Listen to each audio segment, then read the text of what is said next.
بسم اللہ الرحمن الرحیم۔ کسی شخص کا آپ پر اعتماد کرنا آپ کے لیے باعث فخر ہے، اور آپ پر جب کوئی اعتماد کرے تو اس کا مان کبھی مت ٹوٹنے دیں۔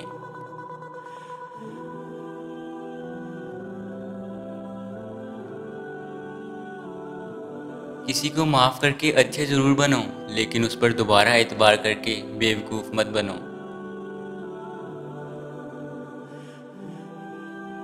بھروسہ بھی ایک طرح سے چپکنے والی ٹیپ جیسا ہے، جو دوسری بار پہلے جیسی نہیں چپکتی۔ اعتبار توڑنے والے کے لیے یہی سزا کافی ہے کہ اس کو زندگی بھر کے لیے خاموشی تحفے میں دے دی جائے۔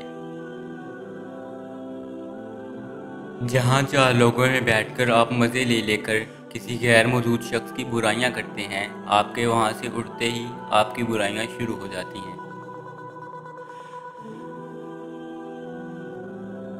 زندگی میں خود کو کبھی کسی انسان کا عادی مت بنانا، کیونکہ جب کوئی آپ کو پسند کرتا ہے تو آپ کی برائی بھول جاتا ہے، اور جب آپ سے نفرت کرتا ہے تو آپ کی اچھائی بھول جاتا ہے۔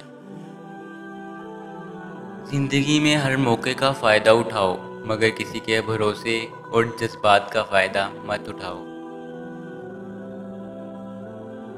جس طرح کمرے میں موجود چھوٹے چھوٹے سوراخ سورج کے ہونے کی گواہی دیتے ہیں، اس طرح انسان کی چھوٹی چھوٹی باتیں اس کی تربیت اور اخلاق کو بیان کر دیتی ہیں۔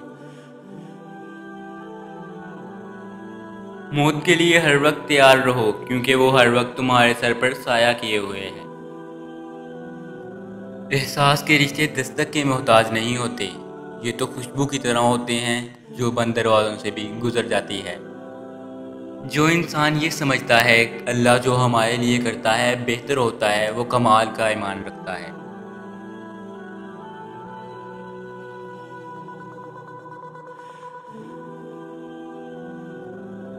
دنیا کا سب سے اچھا تحفہ وقت ہوتا ہے، کیونکہ آپ کسی کو وقت دیتے ہو تو آپ اسے اپنی زندگی کا وہ پل دیتے ہو جو لوٹ کر نہیں آتا۔ کسی کا دل مت دکھاؤ، کیونکہ معافی مانگنے کے بعد بھی اس کے دل میں دکھ ضرور رہتا ہے، جیسے دیوار میں لگے کیل کو نکالنے کے باوجود نشان رہتا ہے۔ بھروسہ لفظ چھوٹا سا ہے، مگر یقین دلانے میں پوری زندگی نکل جاتی ہے۔